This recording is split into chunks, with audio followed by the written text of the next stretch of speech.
वज़ीर-ए-आज़म शहबाज शरीफ और उनके साहबजादे वज़ीर आला पंजाब हमजा शहबाज शरीफ स्पेशल सेंट्रल कोर्ट में मनी लॉन्ड्रिंग केस की, जबकि नैब अदालत में आशियाना और शुगर मिल्स केस का सामना कर रहे हैं। उन पर गुज़श्ता कई हफ्तों से फर्द जुर्म लगाने की कार्रवाई चल रही है और पर्टिकुलरली ये जो केस है ये FIA से पर्टेन करता है और FIA चूंकि डायरेक्टली प्राइम मिनिस्टर के अंडर होती है, इंटीरियर मिनिस्टर के अंडर होती है, तो इस पे सुप्रीम कोर्ट ने काफ़ी सीरियस नोट लिया हुआ है कि उसमें प्रोसिक्यूटर को तब्दील किया जा रहा है। उसमें जो इसके डायरेक्टर थे रिजवान साहब, उन्हें चेंज कर दिया गया। उसके बाद जो दूसरे केस ऑफिसर्स थे उन्हें चेंज किया गया।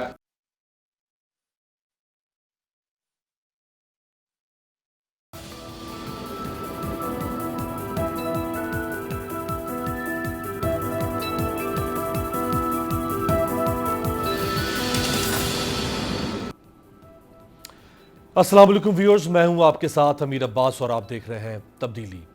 वज़ीर-ए-आज़म शहबाज शरीफ और उनके साहबजादे वज़ीर आला पंजाब हमजा शहबाज शरीफ स्पेशल सेंट्रल कोर्ट में मनी लॉन्ड्रिंग केस की, जबकि नैब अदालत में आशियाना और शुगर मिल्स केस का सामना कर रहे हैं। उन पर गुज़श्ता कई हफ्तों से फर्द जुर्म लगाने की कार्रवाई चल रही है, लेकिन फर्द जुर्म लग नहीं पा रही और कार्रवाई आगे से आगे बढ़ती चली जा रही है। 28 मई यानी कल भी वज़ीर-ए-आज़म और वज़ीर आला शुगर मिल्स के ज़रिए मनी लॉन्ड्रिंग करने के केस में खुसूसी अदालत में पेश हुए। एक तवील अरसे से चलने वाला ये केस किसी मंतकी अंजाम तक नहीं पहुँच पा रहा है।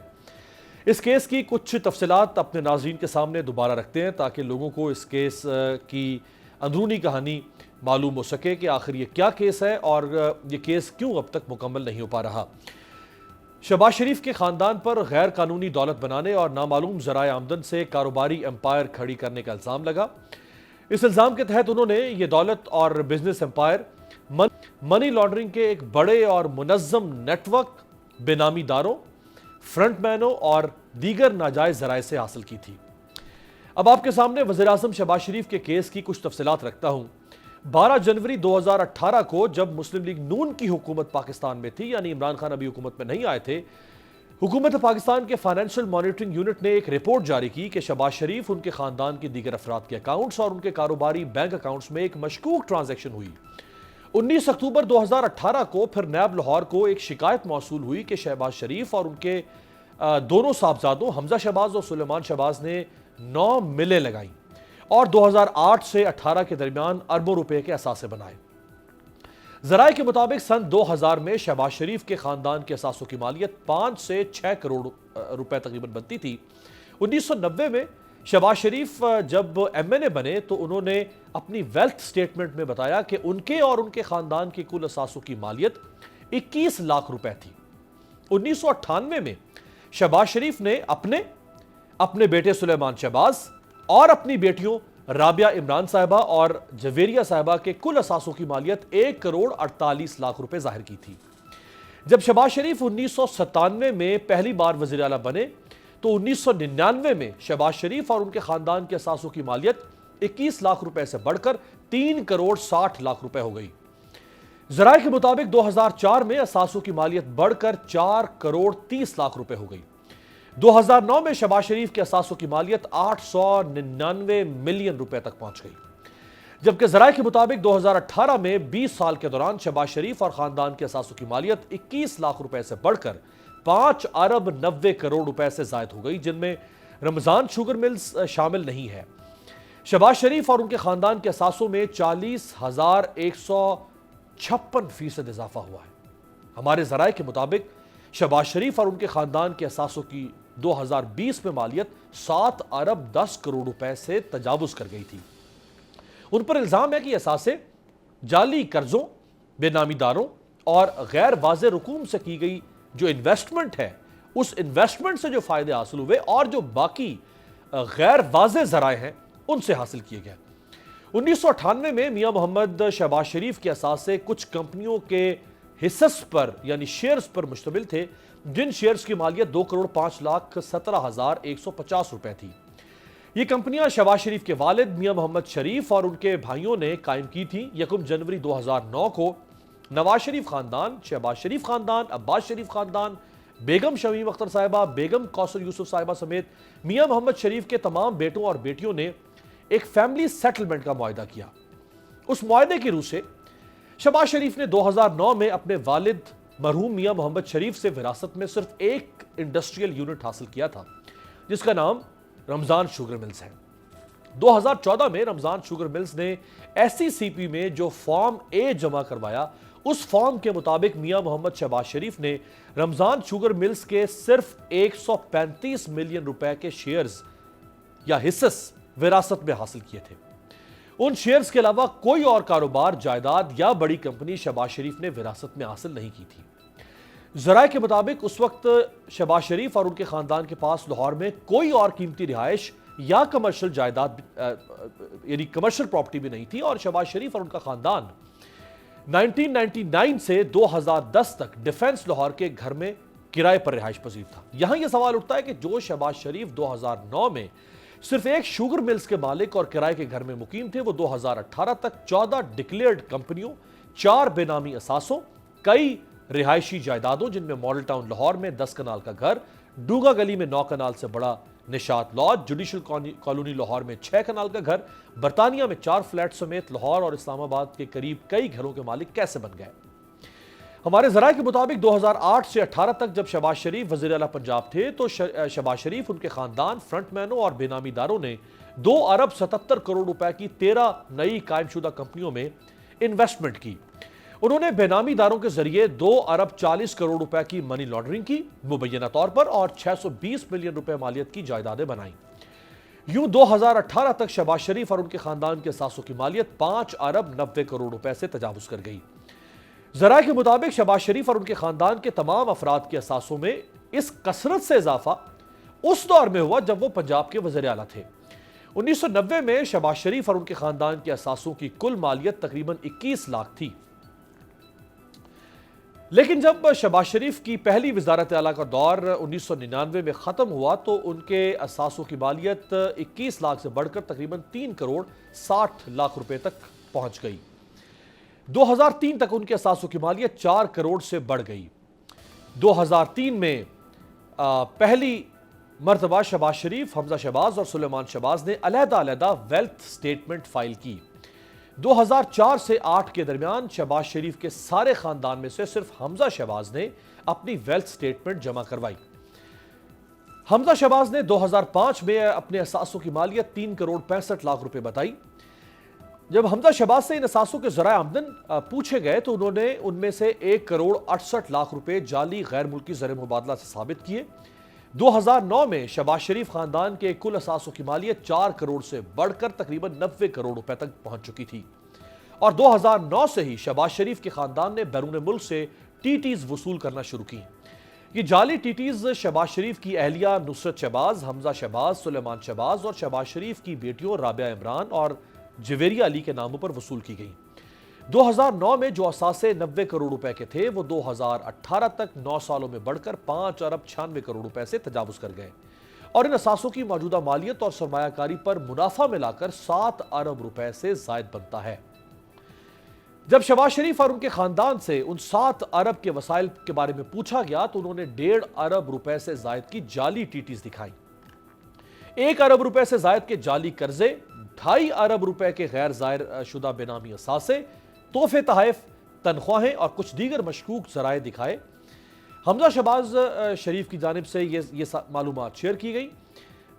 اس کیس میں شریک ملزم ہے چونکہ حمزہ شہباز، تو جب لاہور ہائی کورٹ نے 11 فروری 2020 کو ان کی درخواست ضمانت مسترد کی تھی تو عدالت نے اپنے فیصلے میں یہ کہا تھا کہ کیس سے واضح طور پر ظاہر ہو رہا ہے کہ حمزہ شہباز کے اثاثے ان کے معلوم ذرائع آمدن سے مطابقت نہیں رکھتے، اور یہ بھی حقیقت ہے کہ شہباز شریف کے خاندان کے دیگر افراد نے جو تحفے دیے وہی لوگ TT بھیجنے میں بھی ملوث ہیں، اور TT سے ملنے والا یہی پیسہ بعد میں جائیدادیں خریدنے کے لیے استعمال ہوا۔ یہ عدالت نے اپنے فیصلے میں کہا۔ لہٰذا حمزہ شہباز کے خلاف کافی مواد موجود ہے کہ ملزم نیب آرڈیننس کے سیکشن 9 کے زمرے میں آتا ہے، اور پھر ہائی کورٹ نے حمزہ شہباز کی درخواست ضمانت اس وقت مسترد کر دی تھی۔ نیب ذرائع کے مطابق شہباز شریف نے پیسوں کے ذرائع جعلی ناموں کے ذریعے چھپائے، جو پیسہ شہباز شریف اور ان کے خاندان کی ناجائز ایمپائر मुबैना तौर पर नाजायज एम्पायर बनाने के लिए इस्तेमाल हुआ। हमजा शहबाज शरीफ, जिनके साल 2000 में यानी सन 2000 में कुल असासों की मालियत 2 करोड़ 26 लाख रुपए थी, वो 2018 में बढ़कर 41 करोड़ 77 लाख रुपए से जायद हो गई। शहबाज शरीफ के दूसरे साहबजादे सुलेमान शहबाज, जो कि अदालती मफरूर है, इस वक्त बरतानिया में है, उनके 2002 में असासों की मालियत तकरीबन 6.5 लाख रुपए थी, लेकिन 2018 में सिर्फ 16 साल में उनके असासों की मालियत 2 अरब 58 करोड़ 90 लाख रुपए से जायद हो गई। शहबाज शरीफ खानदान के बैंक अकाउंट्स में जो दीगर लोगों के नामों से पैसे जमा करवाए गए, अब उनकी तफसीलात आपके सामने रखता हूं। जिन लोगों के नाम से शहबाज शरीफ और उनके खानदान के बैंक अकाउंट्स में पैसे आए, वो इंतहाई गरीब और मजदूर लोग हैं। ये वो लोग हैं जो कभी बैरून मुल्क नहीं गए। मुबैना तौर पर इन लोगों की शनाख्त और ID कार्ड का गलत इस्तेमाल किया गया, जो कि बजाते खुद एक फ्रॉड है। हमजा शहबाज के बैंक अकाउंट में 18 करोड़ 16 लाख रुपए मुंतकिल हुए। सुलेमान शहबाज साहब के बैंक अकाउंट में 1 अरब 10 करोड़ रुपए से जायद रकम आई। नुसरत शहबाज शरीफ साहबा के अकाउंट में 14 करोड़ 77 लाख रुपए मुंतकिल हुए। शहबाज शरीफ साहब की बेटी राबिया इमरान साहबा के बैंक अकाउंट में 5 करोड़ 75 लाख रुपए से जायद मुंतकिल हुए। दूसरी साहबजादी जवेरिया अली साहिबा के बैंक अकाउंट में 2 करोड़ 73 लाख रुपए से जायद मुंतकिल हुए। ये तो वो रकम थी जो मुख्तलिफ लोगों के नाम से शहबाज शरीफ और उनके खानदान के बैंक अकाउंट्स में मुंतकिल की गई। अब आपके सामने रखता हूं वो रकम जो मुख्तलिफ बेनामी कंपनियों के जरिए से इनको मिली। ये तो लोगों की तरफ से मिली, यानी मुख्तलिफ शख्सियात की जानिब से। अब जो मुख्तलिफ कंपनियों की तरफ से मिली, शरीफ खानदान की रमजान शुगर मिल्स के एक मुलाजिम सैयद मोहम्मद ताहिर नकवी के नाम पर एक कंपनी बनाई गई, जिसका नाम रखा गया वकार ट्रेडिंग कंपनी। वकार ट्रेडिंग कंपनी ने बैरून मुल्क से 14 करोड़ 50 लाख रुपए की जाली रेमिटेंस वसूल की और फिर यह रकम सुलेमान शहबाज शरीफ के अकाउंट में मुंतकिल की गई और उस रकम को कर्ज के तौर पर दिखाया गया, जो कि ज़राए के मुताबिक जाली कर्ज था, क्योंकि यह पैसा मुबैना तौर पर था ही सुलेमान शहबाज शरीफ का और इसी को कर्ज दिखाया गया। हमजा शहबाज और सुलेमान शहबाज का एक करीबी साथी, जो कि उनके कारोबार से मुंसलिक, उसका नाम मुश्ताक चीनी को बैरून मुल्क फरार होते हुए लाहौर एयरपोर्ट से गिरफ्तार किया गया था। वो PIA से दुबई रवाना हो रहा था, लेकिन उसका नाम ECL में शामिल होने पर उसे ऑफलोड कर दिया गया था। ज़राए के मुताबिक मुश्ताक चीनी न सिर्फ सहूलतकार बल्कि शरीफ फैमिली का बेनामीदार भी था। जब नैब ने उससे तफ्तीश की तो उसने नैब के सामने इकरार जुर्म करते हुए बताया कि उसने 2 बैंक अकाउंट्स के जरिए तकरीबन 50 करोड़ 44 लाख रुपए की गैर मुल्की तरसीलात वसूल की। फिर उसने सुलेमान शहबाज के अकाउंट में तकरीबन 60 करोड़ 30 लाख रुपए बजरिया चेक्स मुंतकिल किए। दौरान तफ्तीश मुश्ताक चीनी के जो मुख्तलिफ बैंक अकाउंट्स हैं वो भी सामने आए, जो कि तकरीबन 23 के करीब थे, जिनमें सैकड़ों मशकूक ट्रांजैक्शंस हो चुकी हैं जो अरबों रुपए की हैं।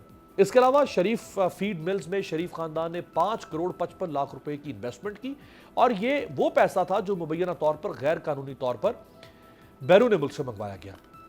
इस सारे मामले में एक किरदार कासिम कयूम का था। कासिम कयूम गैर रजिस्टर्ड मनी एक्सचेंज का काम कर रहा था। कासिम कयूम ने मामूली तनख्वाह पर कुछ कैश कैरियर्स रखे हुए थे। कैश कैरियर से मुराद वो लोग होते हैं जो पैसा हार्ड कैश की सूरत में एक से दूसरी जगह मुंतकिल करते हैं। कासिम कयूम के कैश कैरियर्स मॉडल टाउन का एक ब्लॉक है, के ब्लॉक, उसका मकान नंबर 55, वहां से शरीफ खानदान से पैसे लिया करते थे और उसे वाइट करने के लिए कासिम कयूम शहबाज शरीफ खानदान के जाती बैंक अकाउंट्स में जाली TTs के जरिए जमा करवाया करता था।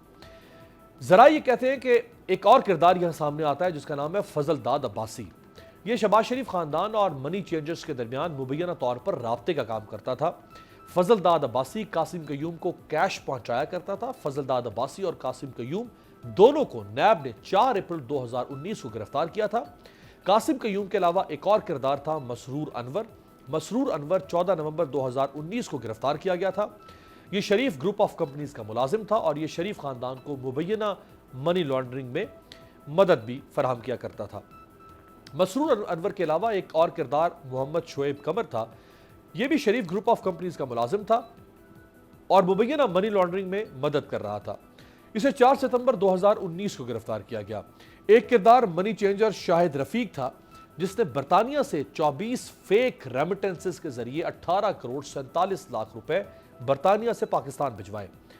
شاہد رفیق کو 20 اپریل 2019 کو گرفتار کیا گیا تھا۔ اس نے اپنے بیان میں یہ اعتراف کیا کہ ملزم قاسم قیوم نے اس سے یہ کہا تھا کہ شہباز شریف کے خاندان کے بینک اکاؤنٹس میں جعلی ریمیٹنسز جمع کروانی ہے۔ شاہد رفیق بیرون ملک سے رقم بطور ریمیٹنس شہباز شریف خاندان کو پاکستان بھجواتا تھا اور قاسم قیوم ان پاؤنڈز یا ڈالرز کے برابر روپے پاکستان میں شہباز شریف کے اکاؤنٹس میں منتقل کرتا تھا۔ شاہد رفیق جس منی چینجر کے ذریعے یہ کام کر رہا تھا اس کا نام عثمان انٹرنیشنل منی ایکسچینج تھا اور اس کے مالک کا نام آفتاب محمود تھا۔ آفتاب محمود عثمان انٹرنیشنل منی ایکسچینج برطانیہ میں چلا رہا تھا۔ آفتاب محمود کو بھی نیب نے اپریل 2019 میں گرفتار کیا گیا تھا، شاید 23 اپریل وہ تاریخ تھی۔ آفتاب محمود نے نیب کے سامنے اعتراف کیا کہ اس نے 18 کروڑ 47 لاکھ روپے کی 24 ٹرانزیکشنز برطانیہ سے شہباز شریف کے خاندان کے بینک اکاؤنٹس میں بھجوائیں۔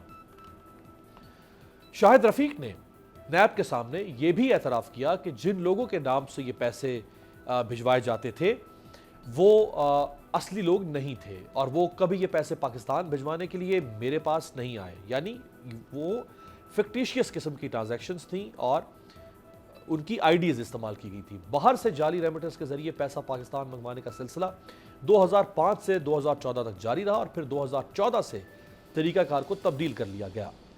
نئے طریقہ کار کے تحت پیسہ براہ راست اپنے اکاؤنٹس میں منگوانے کے بجائے اپنے ملازمین اور اپنی بینامی کمپنیوں کے اکاؤنٹ میں منتقل یا منگوایا جانے لگا اور اسی طریقے سے سلیمان شہباز نے پیسہ دو کمپنیوں مشتاق اینڈ کمپنی اور وقار ٹریڈنگ کمپنی کے بینک اکاؤنٹس میں منگوایا اور پھر 1 ارب روپے سے زائد یہ پیسہ ان کمپنیوں کی جانب سے سلیمان شہباز کے اکاؤنٹ میں منتقل ہوا۔ سلیمان شہباز نے پھر اپنی ویلتھ سٹیٹمنٹ میں یہ کہا کہ یہ پیسہ انہوں نے بطور قرض لیا ہے۔ ہمارے ذرائع یہ کہتے ہیں کہ دراصل یہ بیان دینے کا مقصد ٹیکس اتھارٹیز کو دھوکہ دینا اور جعلی ذرائع آمدن ظاہر کرنا تھا۔ شہباز شریف اور ان کے خاندان نے مبینہ طور پر کچھ بینامی کمپنیاں ایسی بنائیں جو 4 لوگوں کے نام پر تھیں۔ ان 4 لوگوں میں سے 2 لوگ شریف گروپ آف کمپنیز کے ملازم تھے اور 2 وزیر اعلیٰ سیکریٹریٹ کے کانٹریکٹ ملازمین تھے۔ ان 2 ملازمین نے 15 کروڑ 39 لاکھ روپے بیرون ملک سے وصول کیے جبکہ ان دونوں کا برطانیہ یا UAE میں کوئی ذریعہ آمدن نہیں تھا۔ یوں یہ پیسہ دوسروں کے نام پر منگوا کر شریف خاندان کے پاس جا رہا تھا۔ تقریباً 2 ارب 77 کروڑ روپے سے زائد یہ رقم جو باہر سے منگوائی گئی، یہ پیسہ شہباز شریف اور ان کے خاندان کی 14 کمپنیوں میں انویسٹمنٹ کے لیے استعمال ہوا۔ 14 کمپنیوں میں مبینہ طور پر انویسٹمنٹ کے علاوہ یہ پیسہ تقریباً 50 کروڑ روپے کی پراپرٹیز بنانے میں بھی استعمال ہوا۔ یہاں آپ کو ایک اور دلچسپ بات بتائیں کہ 1990 میں جب شہباز شریف MNA بنے تو انہوں نے اپنے کل اثاثوں کی مالیت تقریباً 21 لاکھ روپے بتائی، جبکہ 2003 میں انہوں نے اپنے کل اثاثوں کی مالیت تقریباً 25 لاکھ روپے بتائی۔ 1996 سے 2003 تک شہباز شریف نے اپنی آمدن تقریباً 1 کروڑ 12 لاکھ روپے اور اپنے اخراجات 1 کروڑ 68 لاکھ روپے ظاہر کیے۔ یوں شہباز شریف نے اپنی آمدن سے 56 لاکھ روپے زیادہ خرچ کیے۔ 2009 میں جب شہباز شریف نے بتایا کہ ان کے اثاثوں کی مالیت تقریباً 5 کروڑ 55 لاکھ روپے ہے، یوں 2003 سے 2009 تک شہباز شریف کے اثاثوں میں تقریباً 5 کروڑ 30 لاکھ روپے کا اضافہ ہوا جو کہ 22 گنا اضافہ ہے۔ جب شہباز شریف سے یہ سوال کیا گیا کہ یہ اضافہ کیسے ہوا تو وہ اس کا کوئی تسلی بخش جواب تحقیقاتی اداروں کو نہ دے سکے۔ یہاں یہ بات آپ کے سامنے رکھنا چاہوں گا اور آپ کے ذہن میں رہے کہ 2003 سے 7 کے آخر تک شہباز شریف ملک سے باہر تھے اور وہ بیرون ملک کوئی نوکری یا ملازمت ہمارے علم کے مطابق نہیں کر رہے تھے۔ 2007 میں وہ پاکستان واپس آئے اور 2008 میں وزیر اعلیٰ بن گئے، تو یہ سوال یہاں جواب طلب ہے کہ 2003 سے 2009 کے درمیان ان کے اثاثے 22 گنا کیسے بڑھ گئے جبکہ وہ باہر تو وہ کوئی کام کر نہیں رہے تھے۔ 2010 میں 1 سال کے اندر شہباز شریف کے اثاثے 5 کروڑ 55 لاکھ سے بڑھ کر 20 کروڑ 92 لاکھ روپے سے تجاوز کر گئے۔ FBR کو شہباز شریف صاحب نے بتایا کہ انہوں نے تقریباً 15 کروڑ 22 لاکھ روپے کا قرض لیا ہے، لیکن مبینہ طور پر وہ اس قرض کے بارے میں بھی مطمئن نہیں کر سکے، بلکہ وہ ان قرضوں اور جو تحائف انہیں ملے ان کے بارے میں بیانات تبدیل کرتے رہے۔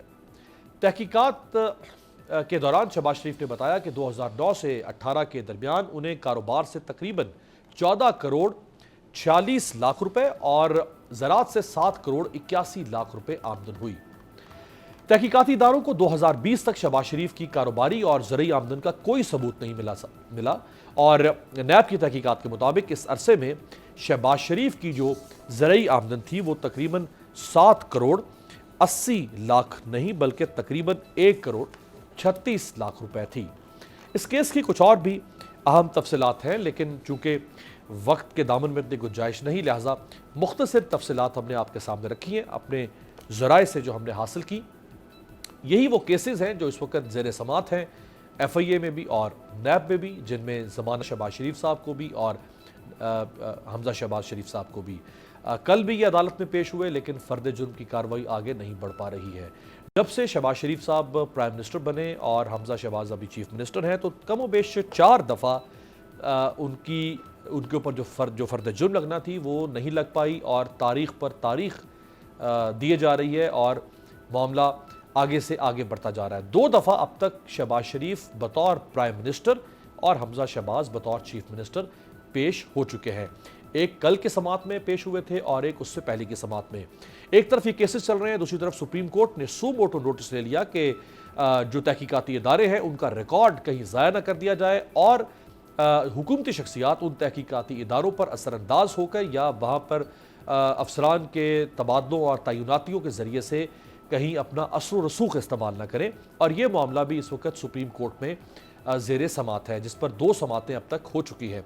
देखते हैं कि अगली पेशरफ्त में क्या सामने आता है। सुप्रीम कोर्ट ये अहकामात जारी कर चुका है FIA को और DG FIA से भी कहा गया कि वो अपने दस्तखत से ये यकीन दहानी करवाएं कि रिकॉर्ड को सील भी किया जाएगा और रिकॉर्ड किसी भी तरह से ज़ाया होने से बचाया जाएगा। इसके साथ साथ अब हुकूमत ने जो 3 अहम कवानीन में तरमीम की है और कानून साजी के ज़रिए से, उसमें से एक ओवरसीज़ पाकिस्तानियों से मुतल्लिक है और दूसरा EVM से मुतल्लिक और तीसरा है नैब के कानून में तब्दीली।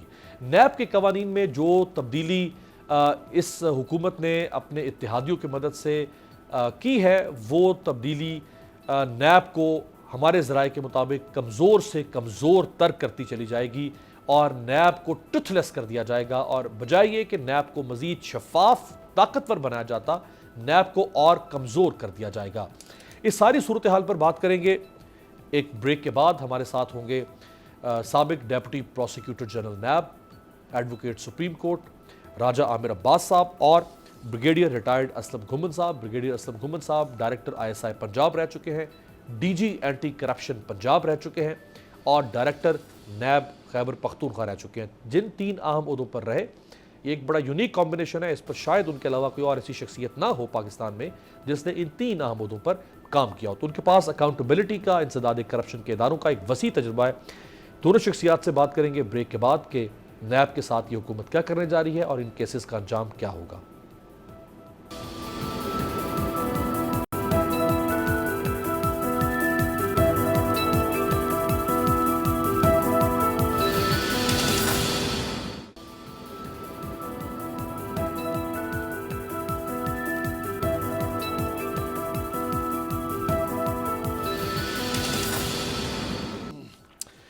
ब्रेक के बाद खुश आमदेद। हमारे साथ जो 2 शख्सियात मौजूद हैं, ब्रिगेडियर रिटायर्ड असलम घुमन साहब, साबिक DG एंटी करप्शन पंजाब, साबिक डायरेक्टर ISI पंजाब और साबिक डेप्टी डायरेक्टर जनरल नैब खैबर पख्तूनख्वा और नैब खैबर पख्तूनख्वा यानी उस ज़माने में सरद, उसकी बुनियाद रखने वाले भी असलम घुमन साहब थे। सीनियर एडवोकेट सुप्रीम कोर्ट और साबिक डेप्यूटी प्रोसिक्यूटर जनरल नैब राजा आमिर अब्बास साहब भी हमारे साथ हैं। आमिर अब्बास साहब, ब्रेक से पहले शहबाज शरीफ साहब का और हमजा शहबाज साहब के केस की पूरी तफसील हमने अपने देखने वालों के सामने रखी। क्या वजह है कि अब तक जब से वो वज़ीर आज़म बने हैं, शायद 4थी या 5वीं दफ़ा है कि उनके ऊपर फ़र्द जुर्म की तारीख होती है लेकिन फ़र्द जुर्म लग नहीं पा रही? इसकी ये ताख़ीर क्यों हो रही है, क्यों नहीं लग पा रही है? देखिए, ये ताख़ीर होने की वजह सुप्रीम कोर्ट में एक केस चल रहा है सो मोटो, जिसमें उन्होंने कहा है कि ये जो आला ओहदेदार हैं उनके ऊपर जो करप्शन के मेगा केसेस हैं, चाहे वो FIA में हैं या नैब में, तो उस पे बज़ाहिर प्राइमा फेशी लग रहा है कि असरअंदाज होने की कोशिश की जा रही है। और पर्टिकुलरली ये जो केस है ये FIA से पर्टेन करता है और FIA चूंकि डायरेक्टली प्राइम मिनिस्टर के अंडर होती है, इंटीरियर मिनिस्टर के अंडर होती है, तो इस पे सुप्रीम कोर्ट ने काफी सीरियस नोट लिया हुआ है कि उसमें प्रोसिक्यूटर को तब्दील किया जा रहा है। उसमें जो इसके डायरेक्टर थे रिजवान साहब, उन्हें चेंज कर दिया गया। उसके बाद जो दूसरे केस ऑफिसर्स थे उन्हें चेंज किया गया। तो ये इस वजह से डिले हो रहा है कि जो बाअसर शख्सियात होती हैं, तो वो अपने जो लीगल टीम होती है उसके जरिए से वो इसको किसी न किसी हीले बहाने से डेट्स ले रही हैं। और वजह ये है कि अब जो नैब की अदालतें हैं वो भी जो नैब की इसकी एफआईए की कोर्ट होती है वो मिनिस्ट्री ऑफ लॉ के अंडर होती है। तो ये तमाम चीजें जब आपस में कंबाइन होती हैं तो हमारा अदालती निज़ाम भी फेवर कर रहा होता है किसी न किसी तरीके से, और जो प्रोसिक्यूशन है और जो इन्वेस्टिगेशन है वो इटसेल्फ आपको हैरानगी होगी कि प्रोसिक्यूटर जनरल जो उसके प्रोसिक्यूटर थे उन्होंने लेटर लिखा कोर्ट में कि जनाब मैं इस केस से अलहदा हो रहा हूँ, और मुझे डीजी साहब ने कहा है कि जनाब ये जो इसके मुल्जिमान हैं एक वजीर आजम बन रहे हैं और एक वजीर आला बन रहे हैं, और गालिबन वो इस केस को चलाना नहीं चाह रहे। और इसी बात पे सुप्रीम कोर्ट ने तफ्ती से उनसे पूछा कि भाई ये कौन सा तरीक़ेकार है, और डीजीएफआईए भी चेंज हो गए। तो अमीर अब्बास ये वो चीजें हैं ग्राउंड रियलिटीज अनफॉर्चुनेटली कि जिसमें हमारा लीगल सिस्टम भी दुनिया में इतने, जो हमारा अदालती सिस्टम है दुनिया में बहुत नीचे है। रूल ऑफ लॉ में भी हम 128वें या 27वें नंबर पे हैं। सही। So these are the main causes जिस वजह से ये डिले हो रहा है। राइट। असलम गुमन साहब, सर जिस नैब की बुनियाद रखी जनरल अमजद साहब के साथ मिलकर आपने आज से तकरीबन कमोबेश 23 साल पहले, तो इन 23 सालों में इस नैब ने सिर्फ और सिर्फ सियासतदान हो या ब्यूरोक्रेट्स हों उनसे गालियाँ ही खाई हैं। इस नैब ने ताने सुने हैं, इस नैब के ऊपर लोगों ने गुस्सा निकाला है, इसको विक्टिमाइजेशन के टूल के तौर पे कहा गया। ये नैब नेक नामी क्यों नहीं कमा सका? मेरे पास आप जानते हैं कि जब जनरल अमजद पहले इसके डीजी थे तो उस वक्त ये इंडिपेंडेंट अदारा था, ये एफआईए के नीचे नहीं था, ना इसको होना चाहिए। आप जब अकाउंटेबिलिटी इदारे को किसी गवर्नमेंट के तहत रख देंगे तो वो अपनी अफादियत खो बैठता है, वो बेइंसाफ नहीं कर सकता। इसको इसलिए जनरल अमजद के वक्त हमने, आपको मैं सुबह सरहद की बात बता दूं कि हमने 3 वजीर आला जो उस वक्त पहले रह चुके थे, शेरपाल साहब, आलम होती और मेहताब अब्बासी, तीनों को पकड़ा था। वहाँ के हमने एमडीएफ पकड़ा था और मैंने, मुझे याद है तकरीबन 80 के करीब हमने केस किए थे और एक ही बेल नहीं हुई थी, क्योंकि हमारा जो इन्वेस्टिगेशन सिस्टम था वो डॉक्यूमेंट्री बेस्ड था। और ये वकील साहब माशाल्लाह आप पूछ सकते हैं इनसे कि जब डॉक्यूमेंट्री एविडेंस एक लग जाता है वो आदमी छू नहीं सकता, इसलिए वहाँ बेल नहीं हुई थी। तो लोग उसके बाद या तो फिर अंदर थे या प्ली बार्गेनिंग करके आए थे। तो आप जब अपने इसको एफआईए के नीचे रखेंगे, और एफआईए का जो सरबराह होता है वो आपको पता है वजीर दाखिला होता है, और वजीर दाखिला जो अभी लाए हैं उनके वो खुद, आपको मैं से क्या तफसील सारी दुनिया को पता है।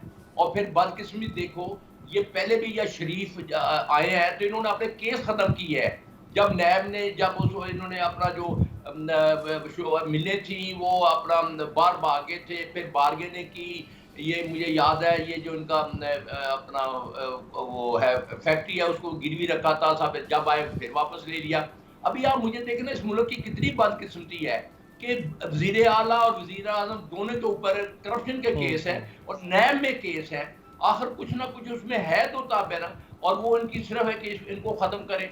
अभी नैब को देखे जो अपना इन्होंने रूल बनाए हैं कि आदमी पकड़ नहीं सकता, आप उनके ऊपर आप केस नहीं चला सकते, हमसे पूछें। और अभी जो सरबराह लाने की कोशिश कर रहे हैं नैब के चीफ को, वो एक उसके खिलाफ अपने नैब केस है, फवाद हसन फवाद जो इनका पर्सनल सेक्रेटरी रहा हुआ है, प्रिंसिपल सेक्रेटरी रहा हुआ है। तो ये तो आप बनाना रिपब्लिक बनाने जा रहे हैं। अच्छा ब्रिगेडियर साहब, गुमन साहब मुझे बताइएगा, जो अभी नई इसमें तब्दीलियां इस कानून में हुकूमत ला रही है, एक तो ये कि इसका इतलाक होगा 1999 से, यानी उसका रेट्रोस्पेक्टिव होगा उसका अमल दरामद, यानी पिछले जितने केसेस इनके अपने हैं वो केसेस भी नई तरामीम के ज़रिए से ख़त्म हो सकते हैं। दूसरा ये कि चेयरमैन नैब की मुद्दत भी 4 साल से कम करके 3 साल कर दी गई। आपको नहीं लगता कि 3 साल में से 5-6 माह तो आने में और जाने में गुजर जाते हैं, तो 2.5 साल में एक white collar crime investigative agency का हेड जो है वो कैसे परफॉर्म कर सकेगा? इसी तरह से बेनामीदार जो है उसकी भी तारीफ को तब्दील करके और इतना स्ट्रिक्ट बना दिया गया है कि आप कुछ भी कर लें, आप बेनामीदार को साबित नहीं कर सकते हैं।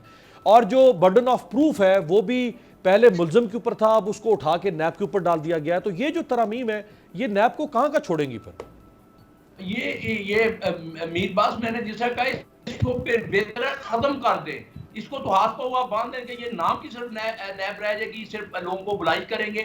جب آپ نے کسی کو اکاؤنٹیبل اور پھر 99 دیکھیں، آج سے 23 سال پہلے کی بات کر رہے ہیں، یہ وہ پروف بھی، اور جس طرح ابھی انہوں نے جو سو موٹو لیا ہے سپریم کورٹ نے کہ ان ریکارڈ چینج کر رہے تھے، آتے انہوں نے انویسٹیگیشن اتنا قابل ایماندار ڈاکٹر رضوان افسر تھا اس کو تبدیل کیا. تو ان کو آپ کیا کہیں گے؟ یہ بادشاہ سلامت ہے، وہ کہتے ہیں جی ہمارے خلاف کوئی کیس نہ بنے. پھر جو عمران خان ایک پاکستان کی بات کر رہا ہے کہ پاکستان دونوں کے غریب کے لیے اور رول ہے اور امیر کے لیے اور رول ہے، امیر کو آپ پکڑ نہیں سکتے اور غریب کو آپ جیلوں میں چھوٹی سی چوری کے اوپر وہ وہاں گھر سارا ہوتا ہے. تو یہ مجھے سمجھ نہیں آتی، یہ ملک کے ساتھ مخلص ہے یا اپنی صرف ذاتوں کے ساتھ مخلص ہے؟ رائٹ. آپ راجہ صاحب میں سن رہا تھا کہ میں راجہ صاحب سے بھی یہ بریک سے پہلے ایک کامنٹ راجہ صاحب سے لینا چاہوں گا. راجہ صاحب، جسٹس ریٹائرڈ مقبول باقر صاحب کا نام بھی ہے اور شاید ان کے نام پر اتفاق رائے بھی ہو چکا ہے. تو آپ کو کیا لگتا ہے کہ وہ سپریم کورٹ کے جج، ہائی کورٹ کے جج کریڈیبل نام ہے بطور چیئرمین نیب کے؟ دیکھیے، جہاں تک مقبول باقر صاحب کا تعلق ہے، اس میں کوئی دوسری رائے نہیں ہو سکتی کہ وہ ایک انتہائی آنیسٹ اور لا نوئنگ پرسن جن کو قانون کو اچھی طریقے سے سمجھتے ہیں. لیکن میں سمجھتا ہوں کہ غالباً وہاں پہ ایک قطغن آئے گی کہ جو سپریم کورٹ کے جج ہیں انہیں 2 سال کا ایک پیریڈ ہوتا ہے اپنی اپوائنٹمنٹ کا. جب وہ ریٹائر ہوتے ہیں اس کے بعد 2 سال ویٹ کرنا ہوتا ہے کہ وہ فردر کہیں اپوائنٹ ہوں. تو شاید ان کے اپوائنٹمنٹ میں یہ پرابلم آئے گی. اور دیکھیے مذائقہ خیز بات کیا ہے، اب چیئرمین نیب لگانا کس نے ہے؟ لیڈر آف دی اپوزیشن نے اور لیڈر آف دی ہاؤس نے.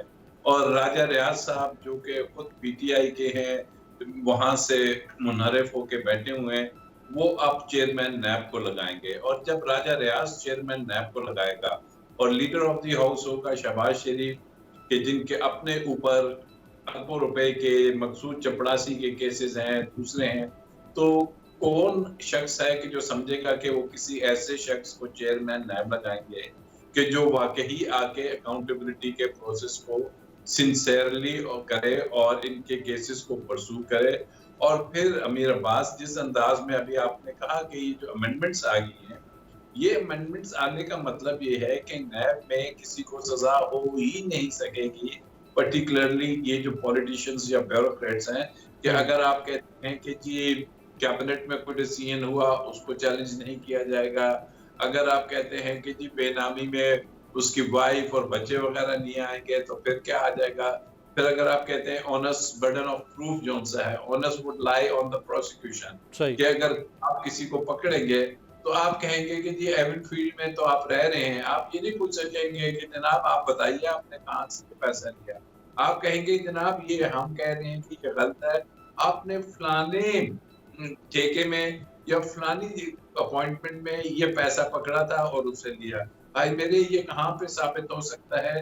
رشوت کا کوئی چیک کے ذریعے نہیں آتی، کوئی بینک اکاؤنٹ کے ذریعے نہیں آتی، وہ یہ گھنٹی اور اس کے ذریعے اور گاڑی کی ڈکیوں میں آتی ہے، جو کہ آپ کے سامنے منی لانڈرنگ کا کیس ہے، مقصود چپڑاسی کیس ہے. سو اٹ مینز ابھی گمن صاحب نے صحیح 2-3 اور اہم ترامیم ہے، 2-3 اور اہم ترامیم ہے، میں وہ بھی بریک کے بعد آپ کے سامنے رکھنا چاہوں گا کہ اگر ان ترامیم کو سامنے رکھا جائے تو کیا نیب مضبوط کیا ہے اس حکومت نے یا نیب کو مزید لنگڑا لولا اور کمزور کر دیا ہے؟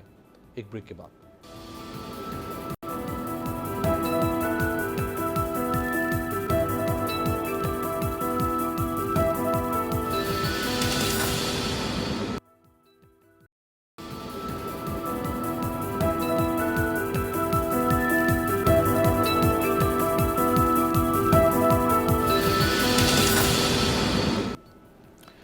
بریک کے بعد خوش آمدید. راجہ عامر عباس صاحب، ریمانڈ کا جو دورانیہ ہے وہ بھی کم کر کے 90 سے 14 دن کر دیا گیا ہے، اور اس کے ساتھ ساتھ نیب افسران کو جرم ثابت نہ ہونے پر ان کو بھی 5 سال کی سزا دی جائے گی کہ یہ کیس چونکہ میلافائڈی بنا تھا لہٰذا نیب افسر کو بھی سزا. تو کیا وائٹ کالر کرائم میں 14 دن کے ریمانڈ کے اندر وہ انویسٹیگیشن ہو سکتی ہے؟ اور اگر آپ خوفزدہ کر دیں گے نیب کے انویسٹیگیٹر اور پروسیکیوٹر کو کہ اگر تم نے کیس ثابت نہ کیا تو تمہیں سزا ہوگی، تو وہ تو ویسے ہی کیس کو چھوڑ دے گا، وہ تو یعنی ملزم کو ویسے ہی بری کروا دے گا وہ. देखिए जी, बात यह है मेरा बात, आप बेसिक थीम को समझिए कि ये अमेंडमेंट्स ला कौन रहा है। ये एक कोलिशन गवर्नमेंट है। कोलिशन गवर्नमेंट किसकी है? मुस्लिम लीग नून की और पाकिस्तान पीपल्स पार्टी की। मुस्लिम लीग नून की जो टॉप की लीडरशिप है वो पूरी की पूरी आपके इल्म में है कि मेगा करप्शन केसेस में नॉट ओनली टॉप की, सेकंड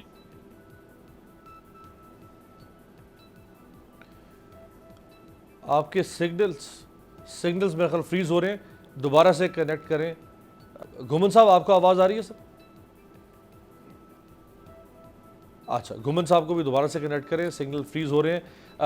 जो तरमीम इस नए कानून में इस हुकूमत ने मुतारिफ करवाई हैं, जिनमें से कुछ का जिक्र मैंने किया और ये दो मैंने अभी सामने रखी हैं। राजा साहब, आपकी वीडियो फ्रीज हो रही थी, दोबारा फरमाइएगा ज़रा। जी, तो आप ये देखिए कि तरमीम कौन ला रहे हैं। ये वही लोग ला रहे हैं कि जो खुद नैब के केसेस में बेल पे हैं और मेगा करप्शन केसेस में इन्वॉल्व हैं। तो हाउ यू कैन एक्सपेक्ट कि ये कोई ऐसा कानून लाएंगे कि जिससे नैब के जो या करप्शन को एलिमिनेट किया जाएगा, बल्कि ये तो ऐसा केस लाएंगे कि जिससे ऐसा कानून लाएंगे कि करप्शन के जो केसेस हैं वो 99 ऑनवर्ड्स जितने भी हैं वो वॉश हो जाए, खत्म हो जाए। लेकिन एक कंडन है, और मैं समझता हूं कि जो सुप्रीम कोर्ट में सो मोटो लिया हुआ है अमीर अब्बास, उस सो मोटो में जज साहिबान ने ये भी कहा है कि अगर टेलर मेड कोई लेजिस्लेशन हो रही है और कोई पर्सन स्पेसिफिक हो रही है जिससे ये आला ओहदेदारों के केसेस पे असर अंदाज होगा, तो गालिबन सुप्रीम कोर्ट उस लेजिस्लेशन को भी देखेगी और सुप्रीम कोर्ट के पास इख्तियार है कि उसे अल्ट्रा वायरस करार दे दे। और अगर सुप्रीम कोर्ट इसको खत्म कर देती है इस लेजिस्लेशन को, कि जनाब आपके इल्म में है पहले भी एक कानून साजी हुई थी जिसको हम नेशनल रिकंसिलिएशन ऑर्डर कहते हैं, ऑर्डिनेंस कहते हैं, एनआरओ। तो एनआरओ को भी सुप्रीम कोर्ट के बेंच ने खत्म किया था, नॉन एस्ट किया था, ब्लैक लॉ उसको डिक्लेयर किया था सुप्रीम कोर्ट ने। मैं यही सवाल जरा घुमन साहब से, घुमन साहब, इमरान खान साहब ने कहा है कि वो चैलेंज कर रहे हैं इसको। अगर वो इसको चैलेंज करते हैं तो पार्लियामेंट ने एक कानून बनाया, सुप्रीम कोर्ट में वो अब कानून जा रहा है, इमरान खान साहब का जवाब या प्ली होगी कि भाई ये मेलाफाइड ही है, सुप्रीम कोर्ट कर देगी इसको? सर क्या लग रहा है आपको? ये टोटल मेलाफाइड है और सुप्रीम कोर्ट को इसको स्ट्राइक करना चाहिए। मैंने जिस तरह पहले कहा मीर पास, अगर आप देखें हम उस वक्त इसका जो असल नैब थी उसमें ये था कि अगर एक बंदे को आप पकड़ दें कि उसके बियॉन्ड रिसोर्सेज, वो जब सर्विस में आया था उसके पास कोई जायदाद नहीं थी या 5 करोड़ की थी, और अभी जब वो रिटायर हुआ है तो उसके पास 1 अरब या 2 अरब चलेगी, तो हम उसको कंपेटिटिव क्या उसके रिसोर्सेज हैं वो डॉक्यूमेंट साहब वो प्रूव करेगा। अभी आप कहते हैं जी प्रूव भी नहीं करना, आपने एफआई के नीचे देते, आप कैसे एक्सपेक्ट कर सकते हैं कि वो इंसाफ देंगे?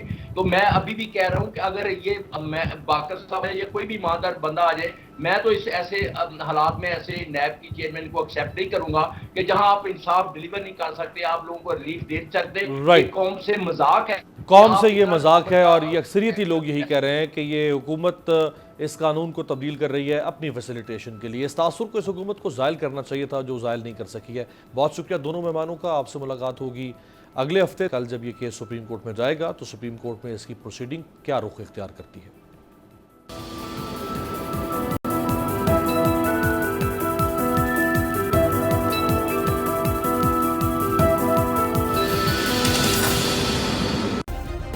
सब्सक्राइब करें और बेल दबाएं ताकि कोई खबर रह न जाए।